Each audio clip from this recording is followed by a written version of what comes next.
Hello everyone and welcome to today's video. Now today we talk about another spreadsheet from Rocket. This is for the basically the 14th of the 1st, and there has been many changes to China mainly. So we'll just quickly just go over America. I mean, there's no changes in America. Still waiting for EG to announce their full roster. EMEA, like I said, doesn't really matter. No changes, as he did obviously change the Aslan and Shadow leaving. He needs to still change AMD to be off the spreadsheet as well from BBL. And then Pacific still waiting on if Ashley Surf is indeed joining Talon Esports. But the main thing is, of course, once again, China. And there's less stuff to get into. So first start off with FunPlus Phoenix, as that was the first team to actually make the change in this order. So we go from left to down, and then to right, and then vice versa. So FPX, they have announced the signing of Life, formerly from Attacking Soul Esports. This is a phenomenal change. This will definitely help FPX as well. I mean, obviously we know as well that that Life is a very cracked player, a very cracked duelist player, and so I'm glad that he's gone to duelist full time. I'm also glad as well that Autumn he's happy to go on the flex role, which is a great thing to see. So I'm really excited to see how this FPX roster goes. I think this FPX team could actually maybe challenge Edward Gaming for the top spot in China.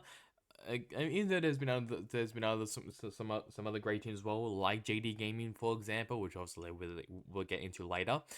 But this is a phenomenal change, and adding Life in, a lot more firepower, a lot more individual play as well. So really excited to see how Life goes in FunPlus Phoenix. Expect FPX to probably be a top, like, it have to be a top 3 team. If they get below like 4th or 5th, around there, that's already a very disappointment season for FunPlus Phoenix. That is how much hype that I have for this team. Billy, currently nothing. Obviously, in my last video, I did talk about Bear, as he will be the new IGL for the team.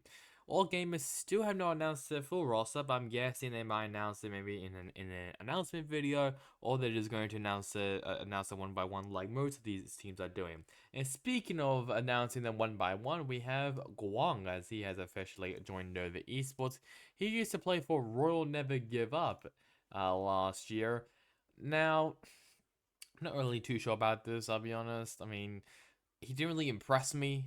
It was just there, I'll be honest. I can't actually remember even, like, apparently he's a flex player, but I didn't really see a lot of him, so I need to maybe go ahead and watch some VODs of Guang. So I don't really know, I'll be honest. He's a bit of an unknown in my eyes, so, but I will obviously watch some VODs of Guang to see if I think he is definitely tier 1 ready, or if he's going to be maybe just maybe a surprise player that could maybe turn some heads in the Chinese scene. But I'm not really too sure about this move. It's alright, but I mean, I'm glad that Nova are at least making some changes, but I still think Nova are probably going to be at the very back of the pack, sadly. Another team we have is Trace Esports, that is actually not listed here, but CXY has officially joined Trace Esports, which really surprised me. As you can see here, officially joined, it is CXY. I don't know if it's CXYY or just CXY. I have no idea. But he used to play for Nightwings Gaming, the team that like Crystal was in, and another player as well that we'll talk about soon. But this was a bit of a shock, I'll be honest. I was not expecting Trace to actually make a change to adding CXY. So I don't know if he's going to be a new sub or if he's going to be in the starting roster. I have no idea. But it's not too bad of a change, I guess. I don't really know. CXY is a smokes player. So if we just go back to the spreadsheet, so it looks like he might be replacing Flexen. Just remember, as well, Hybe, he is the IGL for this team, so I'm guessing maybe Flexer might be on the reserve, or could he maybe be on the chopping block. I have no idea, but this was a move I was not expecting. I generally thought that they weren't gonna make any changes, and if they were gonna make changes, I thought they were just going to add maybe another coach. But adding another player was very unexpected, so that's a very unexpected change. I guess now, let's talk about Titan Esports Club as I accidentally ruined that, as they have announced two new players that have been RB and LockM. So I guess we'll first off with LockM, considering I accidentally clicked on that. So LockM used to play Fortnite for Nightwings Gaming, just like CXY. An interesting move, I'll be honest. I think I'm pretty sure LockM was actually on the sub, so he was actually on the bench. I'm pretty sure for the entire time, which I wasn't expecting. But okay, sure, it's an interesting change as well. I'm guessing LockM is maybe gonna be the sixth player.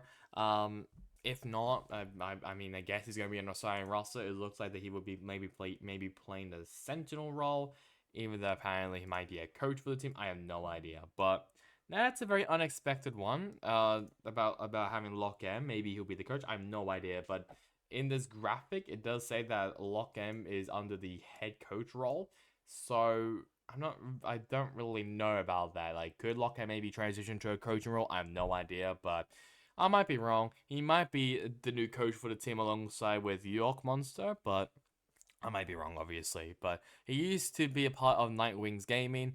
And as for the big one, that being RB, as he has officially joined Titan Esports Club. Now, this makes it pretty strange. And apparently, Black, he's actually Korean. I think that is just a mistake from Rocket, because he is actually Chinese. So there won't be any weird import stuff that they need to kick another player. So RB will be the import player for Titan Esports Club. This is a decent roster, and just like I said as well in a couple of videos, Titan Esports Club could maybe be a dark horse. Could maybe surprise some people, could turn some heads, no idea. But having Abo, who was basically under Edway Gaming for the entire time, and having maybe some good up and coming players like Black, Shameless, and Kiyi, we already know how great RB is going to be. This team could actually maybe turn some heads, but we just have to wait and see. Really happy that RB at least got a home. I'm not really too sure if Zest is going to find a home, sadly, but we'll see. We'll see what really happens with Titan Sports Club, and I'll try and find more information about LockM, if he is going to be a player or if he's going to be a coach. But we just have to wait and see that. And finally, actually, no. Secondly, penultimately, let's talk about JD Gaming, as they have made, once again, these teasers once again, like they did for Stu and Viva. This time, I think this one is YiHao, I'm pretty sure. I think this is YiHao. I might be wrong. It might be Mart1n. But basically, YiHao and Mart1n, both of them were teased. I'm pretty sure this is YiHao. Oh no, this is YiHao and this is Mart1n, I think. Okay, I'm pretty sure. I might be wrong there. But they basically have teased them. So the last one, apparently, most likely that JD Gaming will tease is maybe Jakuro and maybe Happy Way. So there's two possible players that they could obviously rumor, which is obviously Jakuro, who's going to be on the main roster, and Happy Way, formerly from Nightwings Gaming. He'll be on the reserve. Jakuro used to play for Top Esports, and I think later will probably be the coach as well of Our Analysis and Yeoman, which is a very, very stacked roster of coaches. So watch out for JD Gaming as soon as China starts, because that's going to be a very interesting team to watch. And the final team we need to talk about as well for all the changes is Tyloo, as they have announced that HFMI has officially joined them as the new initiator flex. I have no idea what he plays. I think it is actually initiator. So this is going to be a bit of an interesting change, but HFMI, yes, he will be the new initiator for the team, meaning that he will be replacing Slowly. Not too bad of a change. I think HFMI, he was pretty decent when he made his international debut over in Masters Tokyo last year in 2023. He was alright, not really flashy, he was just alright. And he did. I don't think he played as well in the lower bracket semifinals as well against Dragon Ranger Gaming. I think he was on the bench, so that's something to maybe watch out for. I mean, he got benched by Attacking Assault Esports on the final game that they played, so not really too sure about how he's gonna go there, but this might be a decent team. I think he's gonna be the IGL for this team, but I'm not really too sure about this team. This team could maybe be like Nova Esports, just maybe mid-pack or even at the very end, because that's what most people are probably thinking, that title might be at the very end, maybe around like the 10th or even ninth region. I still think Nova Esports, in my opinion, is maybe the worst team on paper as what it looks like, but obviously I might be wrong. And Wolves and Dragon Rage Gaming, they basically already announced a roster, so that doesn't really matter. And Wolves still waiting on the official roster announcement. We know that Spring, Plex, and Yuriko have officially joined because of like social media and the account name change as well, and named I think also on social media as well. So now I'll like guys to like, comment, and subscribe. It would really help me. I mean, the support I've been getting is phenomenal, so thank you so much for that. But yeah, China have made a lot of changes, so expect more in the next coming days. Pacific, EMEA, and Americas, minimal changes, obviously. And let me know if you guys want me to talk about Tier 2. I'm happy to do that, but obviously it depends on you guys. But yeah, there will be quite a lot of stuff, and if I do Tier 2, it'll probably be in separate videos, but you just have to wait and see though. So that's really about it for me. Hope you guys enjoyed it. Catch you guys next time in the next one. Goodbye.